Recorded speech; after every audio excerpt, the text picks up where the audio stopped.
नमस्कार, मैं महेंद्र अमूल्य। आज हम एमपीपीएससी की मेंस की तैयारी के लिए हमारा जो जीएस पेपर 1, 2, 3 के साथ साथ जो पेपर 4 एथिक्स अर्थात नीति शास्त्र, जो कि काफ़ी महत्वपूर्ण टॉपिक है, की शुरुआत करने जा रहे हैं। इसमें कुल हम पाठ्यक्रम के अनुरूप 8 यूनिटों पर फोकस करेंगे। थिंकर्स वाला जो पोर्शन है वो हम थोड़ा सा बाद में पढ़ाएंगे आपको, और केस स्टडी वाला पोर्शन भी हम आपको थोड़ा बाद में पढ़ाएंगे। शुरुआत हम यहाँ पर कर रहे हैं इस टॉपिक की एटीट्यूड एक टॉपिक से।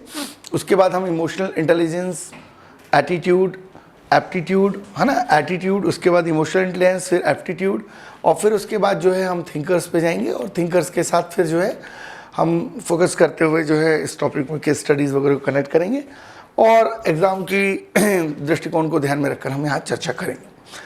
तो सबसे पहले जो मैं अपनी चर्चा स्टार्ट कर रहा हूँ वो ये महत्वपूर्ण बात से कर रहा हूँ कि अभिवृत्ति जो है या एटीट्यूड जो है ये व्यक्ति के का एक विशेष दृष्टिकोण है, जो किसी व्यक्ति को लेकर, किसी वस्तु को लेकर, समाज, संस्कृति, देश, क्षेत्र या किसी धर्म विशेष को लेकर किसी के भी प्रति सकारात्मक और नकारात्मक रूप से प्रदर्शित हो सकता है, अभिव्यक्त हो सकता है।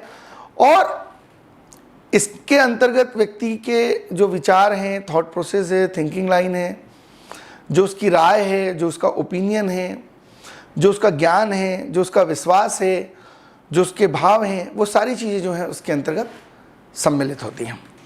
तो हम इस पूरे टॉपिक को पढ़ने के पहले एक चीज़ यहाँ पर ये समझने की कोशिश करेंगे कि मूलतः अगर हम बात करें इस पूरे टॉपिक्स की, तो कुल मिलाकर हम ये कह सकते हैं कि एटीट्यूड जो है ये किसी भी व्यक्ति की उसके जीवन में उसने क्या उपलब्धि हासिल की है या उसके जीवन में क्या उसने सफलता अर्जित की है, उस पर कहीं ना कहीं निर्भर करता है। मेंस में तो सीधे क्वेश्चंस आ जाते हैं, किस तरीके के प्रश्न आते हैं वो भी हम टॉपिक के एंडिंग में देखेंगे, तो वहाँ पर चीज़ों को डिस्कस करेंगे। अभिव्यक्ति क्षमता किस तरीके की है, आपका आचरण, आपका स्वभाव, आपका व्यवहार किस तरीके का है, ये भी मायने रखता है आपकी अभिवृत्ति के लिए, आपके एटीट्यूड के लिए। तो अभिवृत्ति किसी भी व्यक्ति की उपलब्धि, उसके जीवन का अचीवमेंट और किसी भी व्यक्ति की जीवन की सफलता को कहीं ना कहीं निर्धारित करती है। कोई भी व्यक्ति हो दुनिया का, उसमें कितनी भी ऊर्जा क्यों ना हो, कितनी भी योग्यता क्यों ना हो, कितनी भी उस व्यक्ति के अंदर क्षमता क्यों ना हो, और कितनी भी किसी ऊंचाई तक पहुंचने की उसकी इच्छा या ललक क्यों ना हो, अगर उस व्यक्ति के अंदर पॉजिटिव एटीट्यूड नहीं है तो वो उस लक्ष्य को वो हासिल नहीं कर सकता। विलियम जेम्स का एक कोटेशन है कि 20वीं सदी में यदि सबसे बड़ी खोज है तो वह अभिवृत्ति है, वो एटीट्यूड है, और जिसको बदल लेने से मनुष्य का जीवन बदल सकता है, बदल जाता है, और वो अपने जीवन की सर्वोत्तम उपलब्धि या अपने जीवन की सर्वोत्तम जो सफलता है वो उसको हासिल कर सकता है। तो निसंदेह हम अभिवृत्ति के सभी पक्षों पर जाएंगे, लेकिन सबसे पहले अगर किसी व्यक्ति को प्रॉपर कोई सूचना मिल रही हो और जो भी इंफॉर्मेशन या सूचना मिल रही हो उसका वो इवोल्यूशन करने की कैपेबिलिटी रखता हो, मूल्यांकन करने की कैपेबिलिटी रखता हो, तथ्यों के आधार पे सूचनाओं को वर्गीकृत करके, उनको ग्रहण करके, उनको धारण करके इस सचेतक के तौर पर, तो निश्चित तौर पे इवोल्यूशन के बाद वो विश्वास की स्थिति में पहुंच सकता है, जहां वो तथ्यों के ज्ञान को सत्यापन की जांच के माध्यम से अपने पक्ष में करके एक वैल्यू सेंस डेवलप कर सकता है। और जब वैल्यू सेंस डेवलप होता है तो निस्संदेह वो एक अभिवृत्ति की जो है प्राप्ति भी कर सकता है। कुल मिलाकर लाइफ में आपने ये देखा होगा, समझा होगा कि हम जीवन में एक तो जो है किसी भी चीज़ को लेकर रखते हैं मत, या आप कह सकते हैं ओपिनियन, और ये जो ओपिनियन हम रखते हैं, ये जो हम ओपिनियन रखते हैं ये कहीं ना कहीं डिपेंड करता है हमारे वैल्यूज़ पर, क्योंकि हमें किस तरीके का जो ओपिनियन हमने बनाया हुआ है, हाँ, हमने किस तरीके का ओपिनियन बनाया हुआ है, वो जो हमारा मत हमने बनाया हुआ है वो कहीं ना कहीं हमारे मूल्य को प्रभावित करता है। और ये तमाम चीज़ें जो हमारा मत पॉजिटिव नेगेटिव हो सकता है, वो हमारा मूल्य को कहीं ना कहीं एडजस्ट करता है, और ये सारी चीज़ें निर्धारित करती हैं हमारे विश्वास को। और किसी भी चीज़ के विश्वास को या ट्रस्ट को जो है हम तब स्थापित कर पाते हैं जब किसी चीज़ को लेकर हमारे मन में कोई संदेह या भ्रम ना हो। तो सबसे पहले अगर हम देखें तो सबसे पहले निर्माण होता है विश्वास का, ट्रस्ट का, बिलीव का। और अगर बिलीव या ट्रस्ट का निर्माण होता है तो इसी से बनते हैं मूल्य, और इसी के बाद जो है फिर जो है कहीं ना कहीं मनोवृत्ति का निर्माण होता है, एटीट्यूड का निर्माण होता है।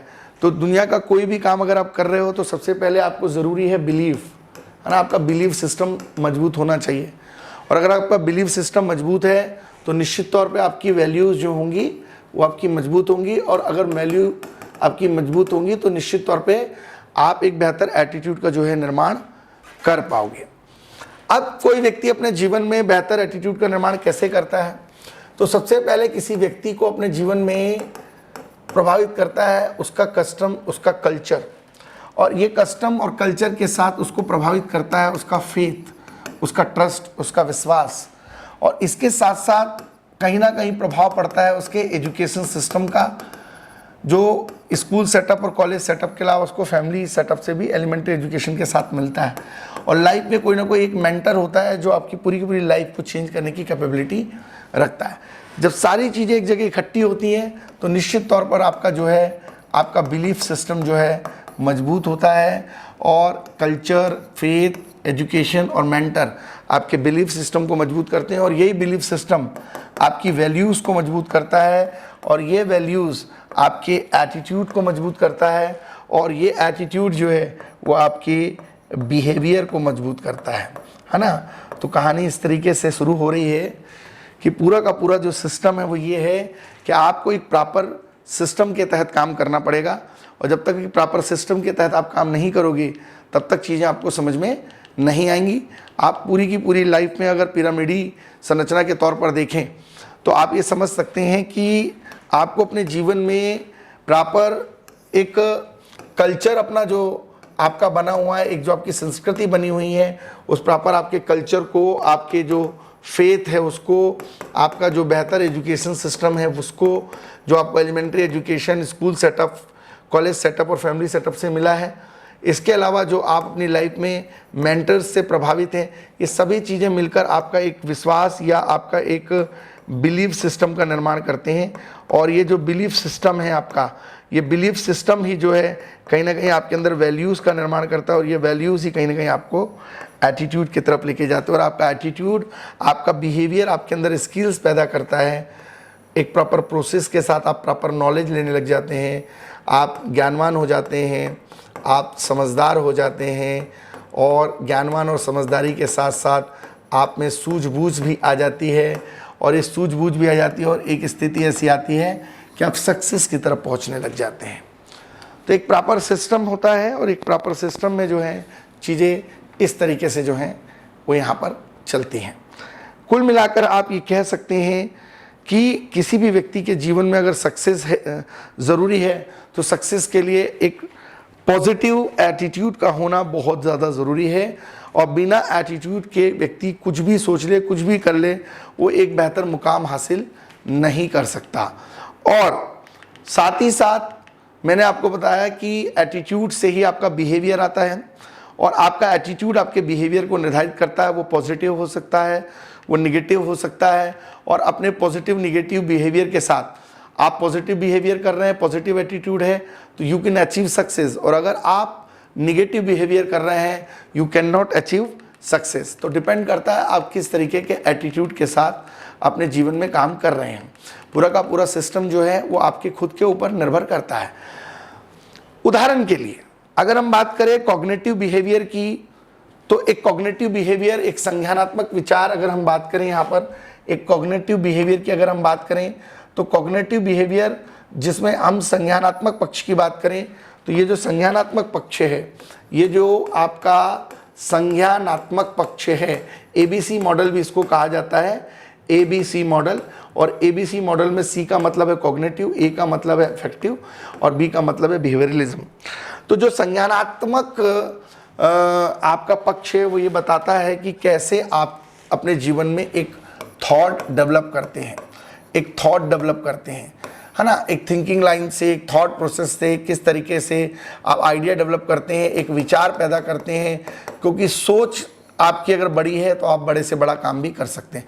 तो एक संज्ञानात्मक विचार ये आपका कॉग्निटिव बिहेवियर तय करता है जीवन में आप किस दिशा में जाने वाले हैं। दूसरा है इफेक्टिव बिहेवियर, भावनात्मक पक्ष।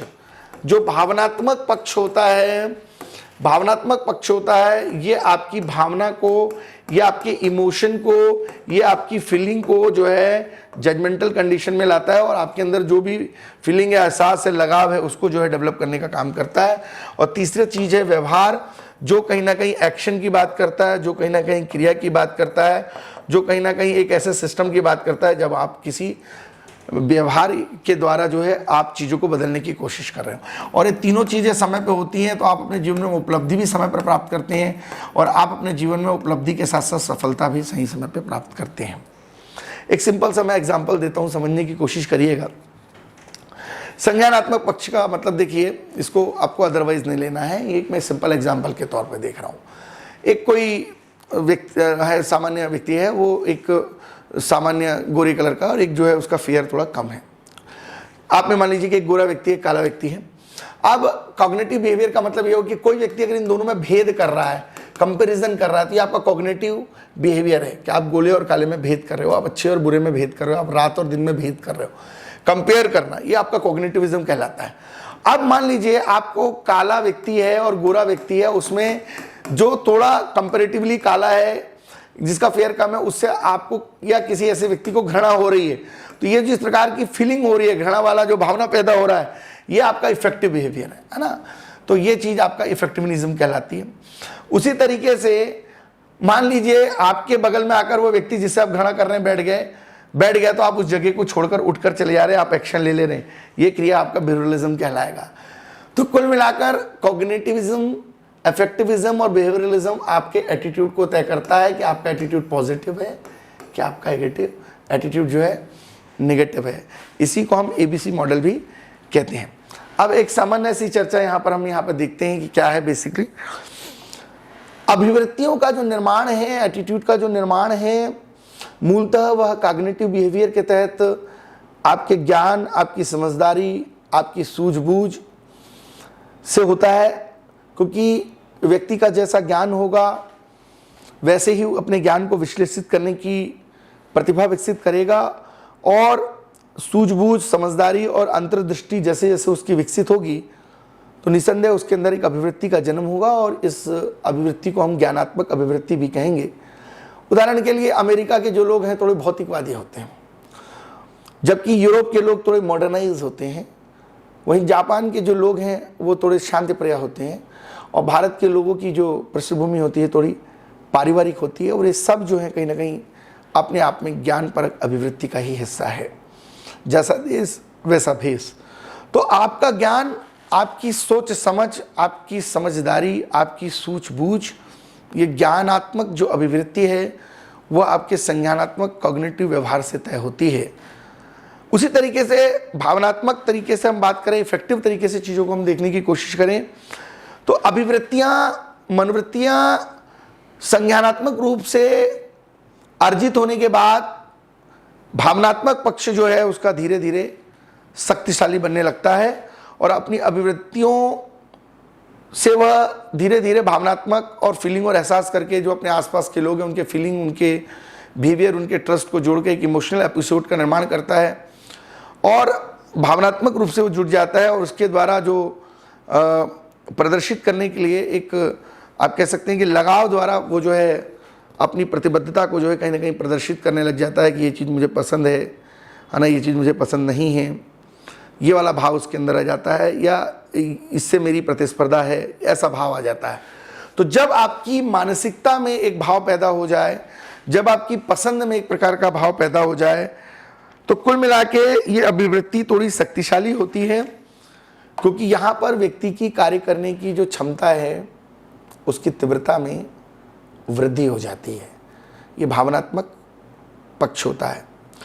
तीसरा पक्ष होता है व्यवहारात्मक। क्योंकि हमारे पाठ्यक्रम में मनोवृत्ति के संबंधित प्रवृत्तियाँ, उनके फंक्शन, उनके निर्माण की विधियाँ और एक नकारात्मक मनोवृत्ति और सकारात्मक मनोवृत्ति का प्रशासन के सफलता हेतु क्या योगदान है, इस तरीके के भी क्वेश्चंस पूछे जा सकते हैं केस स्टडी के अंतर्गत भी और बड़े क्वेश्चनों में भी। तो हमें इस तरीके से टॉपिक को तैयार करना है कि वर्ष 2014 से जब इथिक्स जुड़ा, वर्ष 2019 तक के सभी मेंस में जो भी पैटर्न रहा हो, मनोवृत्ति टॉपिक से आए हुए सभी प्रश्नों को लिखने की क्षमता आप में विकसित हो जाए, इस तरीके से टॉपिक को हमको पढ़ना है। मटेरियल तो बहुत जगह अवेलेबल है, लेकिन विषय को समझते हुए जो है सरलता और सहजता के साथ हमें यहाँ ग्रहण करना है। अब बात हम तीसरे बिहेवियरलिज्म की करेंगे।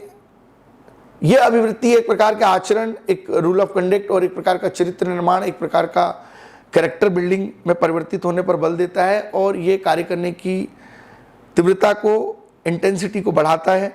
उदाहरण के लिए आप देश से प्रेम कर रहे हैं, आपको अपने देश से प्रेम है और ये भाव आपके अंदर है, ये लगाव आपके अंदर है और साथ ही साथ एक भाव और पैदा हो जाए कि आप देश के लिए त्याग भी कर सकते हैं, बलिदान भी कर सकते हैं। तो ये जो देश के विकास के लिए इस प्रकार की प्रेरणादायी तत्व है जो आपके कर्म व्यवहार में आ गया है, तो आपकी वृत्ति जब भाव तक ना सीमित रहकर आपकी जो कार्यशैली, आपकी विल पावर को प्रदर्शित करने लग जाए, तो वह स्थिति जो है वह आपकी स्थिति व्यवहारात्मक कहलाती है। आप देश से प्रेम करते हुए आपका संज्ञान है, आप देश के लिए लगाव रखते हो, प्रेम करते हो, प्रेम का भाव है, लगाव रखते हो, यह आपका भावनात्मक पक्ष है। लेकिन आप देश के लिए कुछ भी कर सकते हो, कुछ कर गुजर सकते हो। आपकी इंटेंसिटी देश के लिए त्याग और बलिदान को लेकर भी समर्पित है ना। देश हमें देता है सब कुछ और हम भी तो कुछ देना सीखें। सूरज हमें रोशनी देती और हवा नया जीवन देती है। भूख मिटाने को हम सबकी धरती पर होती खेती है और सारे जहाँ से अच्छा हिंदुस्तां हमारा, हम बुलबुलें हैं इसके ये गुलसिता हमारा। ये भाव जब आपके अंदर पैदा होने लग जाए तो ये स्थिति जो है आपका बिहेवियरलिज्म थ्योरी कहलाती है। तो कुल मिलाकर जो हमने यहाँ पर अपना एक बेसिक डिस्कशन किया, उसमें हम निष्कर्ष पर यहाँ पर ये पहुँचे कि अगर अल्टीमेटली आपको सक्सेस चाहिए तो आपको एटीट्यूड से स्किल से प्रोसेस से नॉलेज होते हुए अपनी एफर्ट्स को आगे बढ़ाना पड़ेगा, तब जाके जो है आप अपने लक्ष्य तक पहुँचेंगे। अभिवृत्तियाँ एक विशिष्ट दृष्टिकोण लेकर काम करती हैं, एटीट्यूड एक विशेष दृष्टिकोण लेकर काम करता है। हम डायरेक्टली इसको माप नहीं सकते हैं, यह आपके व्यवहार के द्वारा प्रदर्शित होता है। आपके कर्मों और व्यवहार को देखकर मूल्यांकित किया जाता है कि इस व्यक्ति की एटीट्यूड पूर्ण होती है या अपूर्ण होती है। ये निर्देशात्मक होती है क्योंकि व्यवहार को कहीं ना कहीं एटीट्यूड आपका मार्गदर्शित करता है। ये अपने आप में एक मूल्यांकित घटना है क्योंकि इसमें हम भाव, लगाव सभी चीज़ों को सम्मिलित करते हैं, व्यक्ति के विश्वास को, उसके मूल तंत्र को, सभी को हम लेके चलते हैं। तो एक प्रेरक के तौर पर, अभिप्रेरणा के तौर पर लक्ष्य प्राप्ति के लिए जो है अभिवृत्ति जो है बहुत ज़रूरी होती है, क्योंकि सक्सेस तक अगर पहुंचना है तो उसकी जो नींव है वो आपका एटीट्यूड है। अब ये आपका एटीट्यूड जो है, ये जो अब आपका एटीट्यूड है, ये आएगा कहाँ से? इस एटीट्यूड को आप लाएंगे कहाँ से, है ना? ये एक दिन में आने वाली चीज़ तो है नहीं। तो इस एटीट्यूड को लाएंगे कहाँ से? वो कौन सी कंडीशंस होंगी, वो कौन सी परिस्थितियाँ होंगी जो आपके एटीट्यूड के निर्माण में अहम भूमिका अदा कर सकती हैं? हम थोड़ा सा इस पर रोशनी डालेंगे, प्रकाश डालेंगे कि हम कहाँ से अपने एटीट्यूड का निर्माण करेंगे, क्योंकि एटीट्यूड का निर्माण किस तरीके से होता है ये भी बहुत महत्वपूर्ण बात है। एटीट्यूड के निर्माण के लिए सबसे ज़्यादा ज़रूरी चीज़ है आपका पर्सनालिटी, आपका व्यक्तित्व। आपका जो व्यक्तित्व है, आपका बिहेवियर जो है, आपका व्यक्तित्व जो है, कहीं ना कहीं ये बहुत महत्वपूर्ण साबित होगा आपके एटीट्यूड में।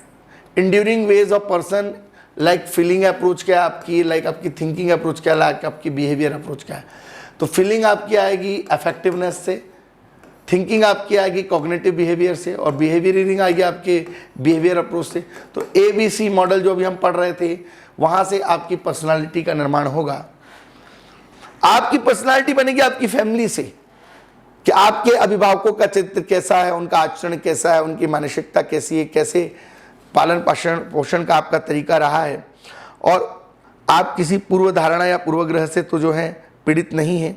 तो ये सारी चीज़ें आपके परिवार से आपको मिलेंगी, आपकी परिवार से ही आपकी पर्सनालिटी बनेगी। व्यक्ति शिक्षा लेता है शिक्षित होने के लिए, और शिक्षा लेते हुए, शिक्षित होते हुए व्यक्ति व्यक्तित्व बनाता है और यही व्यक्ति व्यक्तित्व एक दिन चरित्र का निर्माण करता है और निस्संदेह आपका चरित्र निर्माण ही राष्ट्र निर्माण में अहम भूमिका अदा करता है।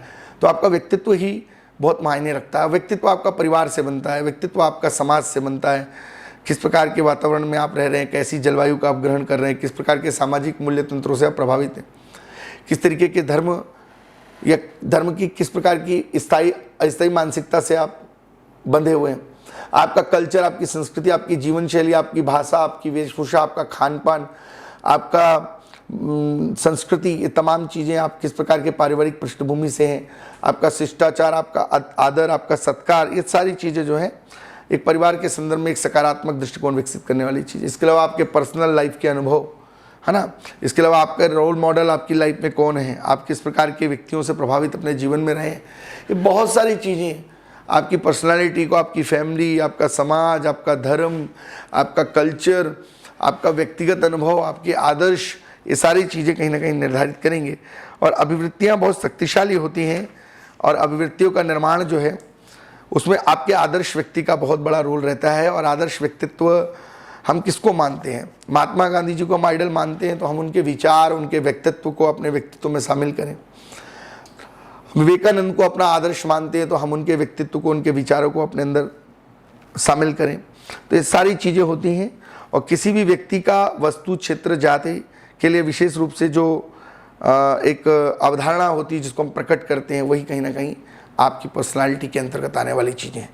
इसके अलावा आपकी वैल्यूज़ कौन सी हैं, आपके इंस्ट्रक्शनिक वर्क वैल्यूज़ क्या है, एक्सट्रैक्निक वर्क वैल्यू क्या है, आप संगठन में कैसी आंतरिक और बाहरी दृष्टिकोण रखते हैं, वर्क सिचुएशन आपकी कैसी है ना, किस तरीके के वर्क सिचुएशन में आप जा रहे हैं, सोशल इन्फ्लुएंस आपका, आपके कोऑपरेटिव वर्कर्स, आपके ग्रुप, आपके कल्चर से जुड़े हुए लोग किस तरीके से, तो ये सारी चीज़ें आपके एटीट्यूड के निर्माण में काफ़ी अहम भूमिका जो है वो अदा करती हैं। तो अब एटीट्यूड भी कई तरीके का होता है। एक जॉब इन्वॉल्वमेंट वाला एटीट्यूड होता है, एक ऑर्गेनाइजेशनल कमिटमेंट वाला एटीट्यूड होता है, एक जॉब सेटिस्फेक्शन वाला एटीट्यूड होता है। बट अगर हम देखें तो ये जितने भी प्रकार के हम एटीट्यूड देख रहे हैं, जॉब इन्वायरमेंट, ऑर्गेनाइजेशनल, या हम पैटर्न्स को हम यहाँ समझ रहे हैं, हम कभी बोलते हैं कि भाई उसका बैड एटीट्यूड है ना, और उसका जो है पॉजिटिव एटीट्यूड है। तो तमाम प्रकार की चीज़ों को जो हम देख रहे हैं, समझ रहे हैं, तो जो मुझे एक चीज़ समझ में आती है वो ये है कि हमारा जो फंक्शन है किसी भी काम को करने के लिए, वो 4 चीज़ों पर जो है मूलतः यहाँ निर्भर करता है। और हमारा जो एटीट्यूड का बिहेवियर है या एटीट्यूड का इफेक्टिव कॉग्निटिव रोल है, मूलतः जो है वो 4 महत्वपूर्ण चीज़ों पर निर्भर यहाँ पर करता है। हम पॉइंट वाइज समझ सकते हैं, चीज़ें आपको स्वतः समझ में आएंगी। पहला जो है हमारा नॉलेज फंक्शन, हमारा जो है ज्ञान परक मतलब आप समझ सकते हैं, हम जो यहाँ पे नॉलेज के बारे में या इसके बारे में बात कर रहे हैं, हम एटीट्यूड के फंक्शन के बारे में बात कर रहे हैं। तो पहला जो फंक्शन है वो है नॉलेज बेस्ड फंक्शन, है ना। नॉलेज बेस्ड फंक्शन बहुत इंपॉर्टेंट है, मैं अभी इसको डिस्कस करता हूँ। दूसरा है value expressive function, value expressive, मूल्य आधारित मतलब आप कह सकते हैं कि वैल्यू एक्सप्रेसिव फंक्शन, है ना, मूल्य आधारित फंक्शन। तीसरा है अनुकूलन, या आप इसको बोल सकते हैं एडॉप्टेबल या इंस्ट्रूमेंटल, है ना, साधनात्मक, है ना, साधनात्मक, या इसको हम कह सकते हैं साधनात्मक को एडॉप्टेबल या इंस्ट्रूमेंटल जो है आपका फंक्शन हो सकता है एटीट्यूड का। और अगला जो है वो ईगो डिफेंस फंक्शन है, अहम रक्षा, अहम श्रेष्ठम, अहम ब्रह्मा, है ना। ये जो है ईगो डिफेंस, ये बड़ा खतरनाक होता है, इसमें व्यक्ति आगे नहीं बढ़ पाता। तो ये ईगो डिफेंस वाला जो है आपका बिहेवियर।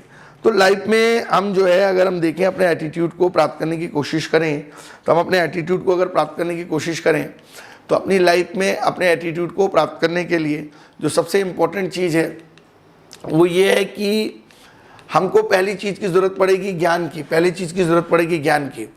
हम अगर बात करें ज्ञान की, नॉलेज की, तो सबसे महत्वपूर्ण बात यहाँ पर ये है कि हम अगर बात करें नॉलेज की, तो नॉलेज क्या, है ना। यहाँ पर हमने 4 चीज़ों के बारे में बात की। पहला हम बात कर रहे हैं ज्ञान की, नॉलेज की, दूसरी हम बात कर रहे हैं मूल्य की, है ना, उसके बाद तीसरी हम बात कर रहे हैं साधन की, अडॉप्टेबिलिटी की, और चौथी हम बात कर रहे हैं अहम की या ईगो की। अहम की या ईगो की, इसमें सबसे पहली बात हम कर रहे हैं आपके नॉलेज की। सूचनाओं को हमने ग्रहण किया, इंफॉर्मेशन को हमने कन्वर्ट किया नॉलेज में, और ज्ञान का अर्जन किया। और ज्ञान व्यक्ति की मनोवृत्ति को कहीं ना कहीं निर्धारित करती है, और जैसा व्यक्ति का ज्ञान होता है वैसा वो निर्धारित हो जाता है। एक लोक सेवक है, उसमें कुशल प्रशासन करने के लिए ज्ञान जरूरी है, और वो प्रशासनिक अधिकारी को कहीं ना कहीं वस्तुनिष्ठ बनाता है। लेकिन कोई लोक सेवक ऐसी सूचनाओं को ध्यान नहीं देता, वो पूर्व धारणा या कहीं ना कहीं पूर्वाग्रह उसके अंदर रहता है, तो वो कहीं ना कहीं वो निर्णय लेने में उसके लिए बाधा पैदा करती है।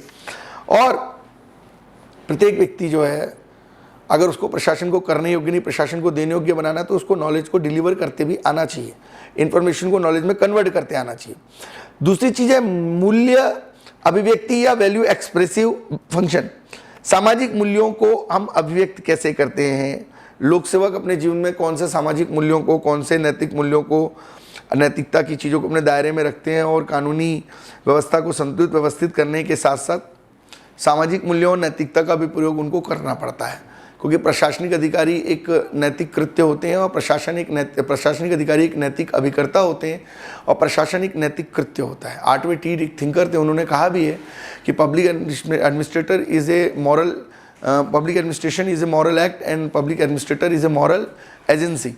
तो नैतिक कृत्य है, नैतिक अभिकर्ता है, और कर्तव्य विहीन समाज में जब तक अधिकारी विहीन लोग रहेंगे तब तक अधिकारी विहीन लोकतंत्र की परिकल्पना की जा सकती है, ऐसा संभव नहीं है। तो जब तक कर्तव्य विहीन समाज में ऐसे लोग हैं जो कर्तव्यों का पालन नहीं करते, तब तक हम अधिकारी विहीन लोकतंत्र की परिकल्पना नहीं कर सकते। लेकिन जो अधिकारी बनाए जा रहे हैं वो ज्ञान के साथ साथ वैल्यू एक्सप्रेसिव भी होना चाहिए, सामाजिक मूल्यों का और नैतिकता का, कानून लॉ एंड ऑर्डर को कंट्रोल करते समय उनको बखूबी ज्ञान होना चाहिए। उनको आज के इस दौर में तो बहुत सामाजिक मूल्यों और नैतिकता की ज़रूरत है। दूसरी चीज़ जो है, क्योंकि हम प्रशासन में जब रहते हैं तो प्रशासनिक अधिकारी को कई ऐसे निर्णय लेने होते हैं जो सामाजिक मूल्यों को ध्यान में रखकर लेने होते हैं। वकील का व्यवसाय भी नैतिक और सामाजिक मूल्यों को ध्यान में रखते हुए अपने जो भी केस को कर रहा है उसको तर्कसंगत निष्कर्ष तक पहुंचाना, और केस को जो है आसानी से सुलह कराना, कहीं ना कहीं ये भी एक उसका नैतिक दायित्व होता है। तो एक प्रशासनिक अधिकारी को भी सामाजिक दायित्व और नैतिकता के साथ काम करना चाहिए। तीसरी महत्वपूर्ण चीज़ है साधनात्मक, इंस्ट्रूमेंटल या एडेप्टेबल, अनुकूलन पर आधारित, और प्रत्येक व्यक्ति को समायोजन क्षमता का गुण होना चाहिए। और स्थानांतरण हो गया मान लीजिए किसी अधिकारी का, तो ट्रांसफ़र को सह स्वीकार करना चाहिए और दूसरे कार्यस्थल पर जाकर प्रभावी तरीके से जो है समायोजन करना चाहिए। विपरीत परिस्थितियों में काम करने की क्षमता होनी चाहिए। ये नहीं कि एक ही जगह मलाईदार पोस्ट मिल गई तो टिके हुए हैं और आप जान ही रहे हैं। तो इंस्ट्रूमेंटल बिहेवियर होना चाहिए, एडॉप्टेबल बिहेवियर होना चाहिए। आपको परिस्थितियों के साथ सामंजस्य करते आना चाहिए, क्योंकि किसी भी देश काल और परिस्थिति में प्रशासन की प्राथमिकताएं वे होती हैं जो तत्कालीन सामाजिक चिंतन की अनिवार्यताएं होती हैं। तो इसलिए हमें अपने इंस्ट्रूमेंटल और एडेप्टेबल जो रिसोर्सेज हैं उनको जो है मैकेनिज्म के साथ कवर अप करना चाहिए। चौथी चीज़ जो सबसे महत्वपूर्ण है, अहम या ईगो डिफेंस सिस्टम या आत्मरक्षा अभिवृत्ति एक प्रकार के साइकोलॉजिकल कॉन्सेप्ट है, और हम ईगो की वजह से बहुत बार असफलता को जो है अपने हाथ लगाते हैं। और इसका बहुत बड़ा कारण है कि हमारा जो ईगो डिफेंस है, ईगो डिफेंस से अगर हमको बचना है तो हमको दो चीज़ें करनी पड़ेंगी। हम अपनी लाइफ में जो सबसे बेसिक प्रॉब्लम है वो प्रोजेक्शन से पीड़ित हैं, प्रक्षेपण से पीड़ित हैं। और प्रक्षेपण मतलब आपका होता है प्रोजेक्शन, है ना। तो प्रोजेक्शन या प्रक्षेपण, और दूसरी चीज़ है डिस्प्लेसमेंट या विस्थापन। दूसरी चीज़ है डिस्प्लेसमेंट या विस्थापन, डिस्प्लेसमेंट। तो ये दोनों चीज़ों को समझने की कोशिश करना है एग्जाम के हिसाब से, क्योंकि हम यहाँ पर मनोवृत्ति क्या है, मनोवृत्ति कैसे बनी है और मनोवृत्ति के क्या प्रकार है उस पर चर्चा कर रहे हैं।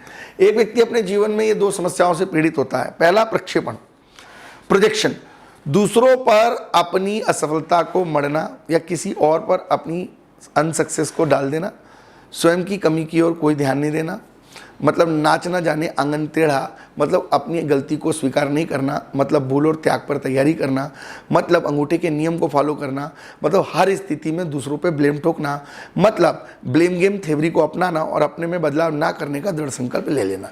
तो वो व्यक्ति तो अपने आप में वैसी जीवन में कभी तरक्की नहीं कर सकता जो अपनी गलती स्वीकार नहीं करता। तो प्रक्षेपण का गुण नहीं होना चाहिए।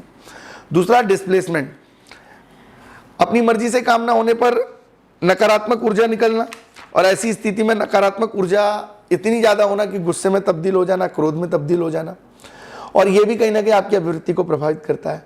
तो एक अभिवृत्ति और एक कार्य आधारित अभिवृत्ति, ये दोनों को आपको समझना पड़ेगा, क्योंकि अभिवृत्ति के साथ साथ कार्य आधारित अभिवृत्ति भी बहुत मायने रखती है। और कार्य आधारित अभिवृत्ति को अगर आप करना चाहते हो अपने जीवन में, तभी आप स्किल्स पैदा कर पाओगे, तभी एक प्रोसेस के साथ नॉलेज को बढ़ा पाओगे, तब जाके आप सक्सेस के लेवल पर पहुंचोगे। हमारी परीक्षा में ये प्रश्न भी पूछा जा सकता है, वर्क एटीट्यूड क्या होता है ना? वर्क एटीट्यूड क्या होता है? तो वर्क एटीट्यूड क्या होता है, मैं इस पर भी एक सामान्य चर्चा यहाँ पर कर दे रहा हूँ कि वर्क एटीट्यूड क्या होता है। कार्य अभिवृत्ति से आप क्या समझते हैं? कार्य अभिवृत्ति क्या होती है? मैं अभी तक आपको ये बता रहा था कि किस तरीके से ज्ञान, मूल्य और साधनों के समायोजन और अहम जो ईगो डिफेंस थ्योरी है, जिसमें प्रक्षेपण, प्रोजेक्शन और डिस्प्लेसमेंट जैसी चीज़ें हैं, उनको आप दूर करके कैसे आप अपने जीवन में मनोवृत्ति का जो है निर्माण सकारात्मक कर सकते हैं।